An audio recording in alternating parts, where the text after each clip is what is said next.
We rose to periscope depth for a routine star fix and a scheduled HF burst. There were 2 moons. Within 30 minutes, our instruments stopped agreeing with each other, and something under the water started answering our pings. The question wasn't which moon was real. It was why one of them wanted us to stay surfaced. I still wake up sometimes and hear a faint, distant ping in my ears. It sounds like a sonar, and it always comes from below. I have a daughter who sleeps with my recorded voice on her phone. She's grown now, but she still asks me why I never speak about that night. The truth is, I was the kind of man who trusted instruments more than people. That instinct let me read oceans like books until the sky lied and the sea learned to listen. We were 8 days out from port, the kind of patrol boredom that settles into your bones.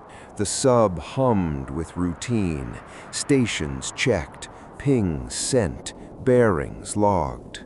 We ran on a schedule of strict, mindless checks. Periscope time was sacred. When you raised that tube, you hoped for nothing more than a horizon line and a weather read. That's what it had always been. At 0213 ship's time, the captain ordered a periscope up for a routine star fix and to send our scheduled HF burst to command. It was standard. Confirm our celestial navigation, get an encrypted short burst in, verify weather and surface state. I eased the periscope and climbed the ladder like I'd done 1,000 times. The world looked normal at first. Glass flat sea, a scatter of faint stars. Then something pushed at the edges of my stomach. Not a trick of light, not a lens flare. 2 distinct disks hanging above the same horizon, but not sharing the same position. One was the pale moon everyone knew, silver, thinly rimmed with cloud. The other was lower, a little wider, a fraction warmer in color, like a moon you'd seen in a photograph with the white balance off. They were not reflections. They moved subtly against the star field, not together, but in relation to each other. The bridge went quiet in the instant the second moon came into full view. Ramirez, our navigation chief, let out a soft, strangled sound, like someone pulling breath through a keyhole. The captain looked down at his hands, then at me.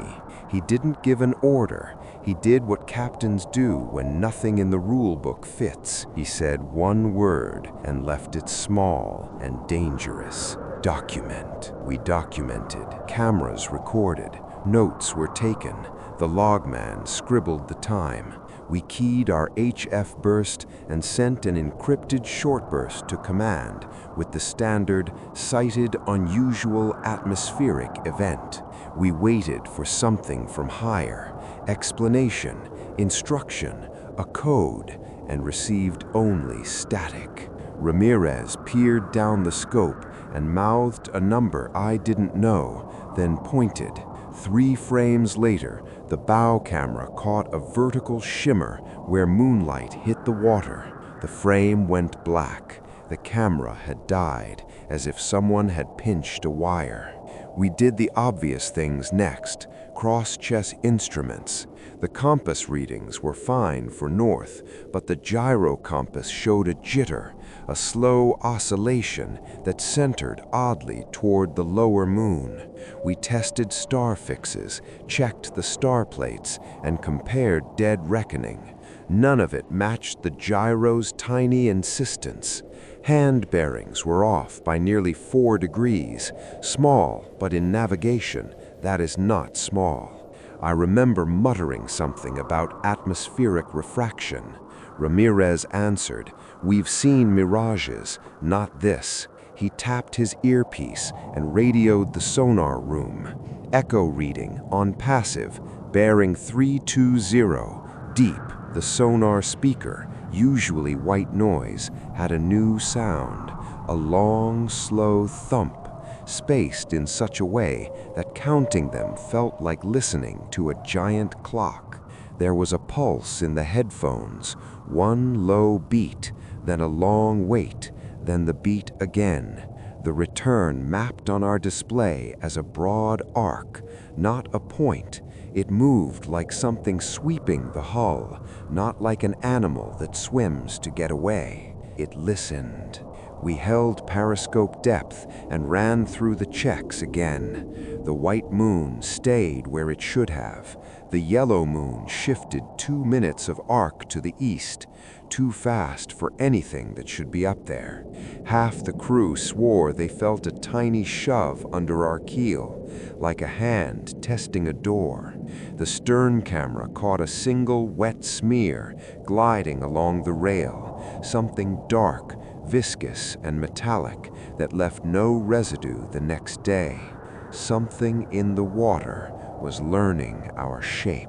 We'd trained for contact with other subs, whales, mines. We had not trained for 2 moons and an ocean that answered. The psychology of the boat started its slow decay from that moment. Small things became signs.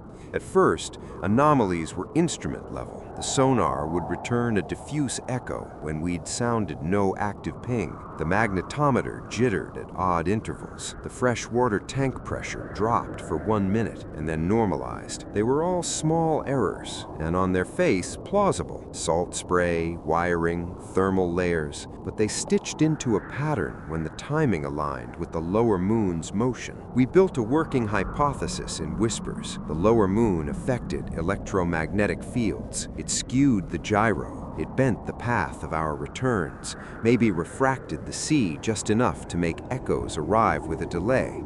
But the delay kept the same rhythm. It was as if the sea was not only warping sound, but marking time. The pulses in the headphones matched the wobble in the gyro. The crew started to cross their T's in different ways. The old men, veterans with medals and enough sea-hardened skin to read weather by feel, stopped joking. A chaplain we'd invited for a young sailor's baptism in port sat low in a corner and didn't speak above a whisper. The junior deckhands took to tying small knots into things and keeping them close, as if a talisman could buy them steadier ground. At 02:47, every compass aboard locked toward the lower moon. Magnetic, gyro, even a battered handheld compass clamped its needle in the same direction, as if they'd been told to stare. Ramirez laughed once, short and wild, then said, "They've got our attention." We tried to break the pattern. We ran silent for 3 hours, changed depth, and tried to lose the moonlight. The lower moon seemed indifferent, like a painted stage light. The sonar pulses slowed but did not stop. They were patient, like a tide deciding its next move. Then came something that made 2 of our best men sick. A bell-like chime, low and metallic, sounded through the keel, like a resonance from inside the hull. The engineers ran to the engine room, found nothing wrong, but the sound had been heard and cataloged. We pinged deliberately to test reaction. We played a set of chirps, then silence, then a longer ping pattern, mimicry. The return came after each silence, not as a reply, but as an answer. If we pinged slow, it answered slow. If we pinged staccato, it replied with a single heavy thump. When we mimicked human rhythm, the cadence of a heartbeat, the return matched it for 3 cycles and then added 1 extra beat, delayed as if it had been thinking. That moment was where science and superstition squeezed the boat. Ramirez set up a logger to record minute-to-minute differences. I logged by hand. The captain sat in the dimness and watched the scope like a man watching a slow betray. He subtracted hypotheses, he added variables, he loosened his jaw and called for no rash moves, but his hands trembled when he held the keys for ballast control. The high command burst finally came, a short encrypted message that, when decoded on our secure channel, read, "Project Halo, execute restrictions." No explanation, no additional parameters. Halo wasn't on our manuals. Orders from command carry weight you do not barge against. The captain called a closed-door watch. He read what little the command line gave us: maintain surface status, limit active pings, preserve visual documentation, stay in place, do not engage, resist the urge to chase. Part of the order was practical, part of it was chilling. Do not alter the sky. That last line sat in the room like an accusation. Do not alter the sky. We argued, in mouths closed to noise but loud enough behind the captain's back. Some wanted to dive deep and flee to the cold, where light bent less and the moon couldn't reach. Others wanted to chase, to find the origin of that lower moon and either photograph it or fire a warning shot. The engineering chief suggested we submerge and wait for a new day. The captain's decision was the first true test. He chose to follow orders. We hold surface, he said, the ship ready for a fight in his posture. We document, we wait. There was resistance. Crewmen swore they felt something press just beyond the hull, as if someone had pressed a palm to the thin skin of our world. But the keys turned. We stayed. When we held surface, the sonar thrummed a different pattern. It began to shift its beat into a scale, a descending tone that sounded almost like language, as if whatever was under the water had learned our rules and then started singing in our key. Ramirez put it bluntly: it's not just listening, it's trying to speak. That was the decision point that unspooled everything. We complied. We filmed. We waited. The lower moon tilted. It left a faint smear of light on the water that moved with the sub like a marker.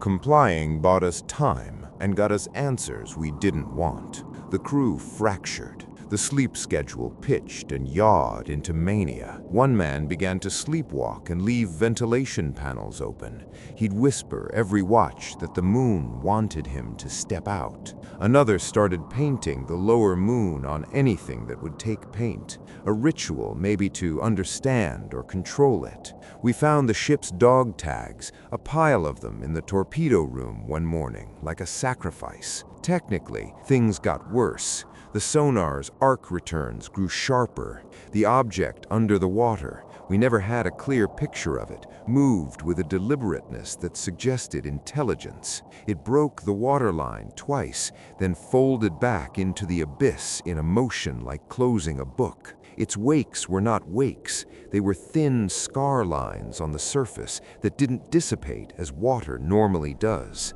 Sensors placed in the surface film registered a chemical signature we did not recognize. Not oil, not blood. Something like oxidized metal and salt, and an organic trace that returned readings outside our catalog. We tried to study it. We launched a small remote drone, a camera package the size of a bowling ball. On a tether, it dropped into the patch of moonlight. The feed came back grainy, then perfect, and then a single frame, a smooth, reflective surface like glass, then dark, then a close of something with a faceted edge.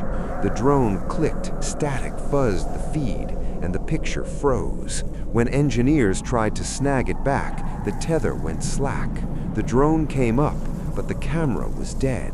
No photographs, just a missing window in the footage where whatever had been looking at us recorded its own image and closed the lens. The most unsettling consequence was not one we could measure with gear. It was in decisions. The junior officers began to hold odd private meetings where they'd whisper and look at us as if we were children.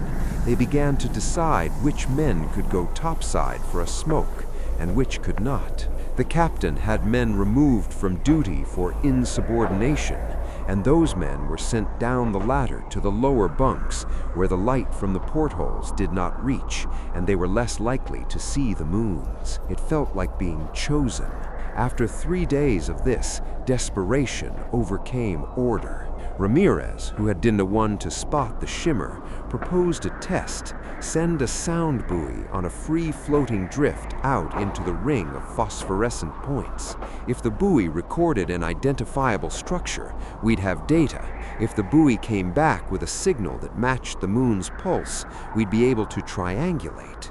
The captain approved. It was the sort of measured move he could authorize without formally breaking command doctrine. We plotted the course. The helmsman kept the ship steady. The bow cut through a seam of oily glass where the moon's reflection met the sea. Then, whatever was under the film rose, slower than anything had a right to rise, and loomed beside our flank. We did not see a whale or a mast. We saw an aperture. It was not a face, but a frame, a ring of subtle geometry that suggested symmetry beyond biological accident. It was the size of a torpedo room hatch, but faceted like a manufactured horizon. Around it, the water did not ripple.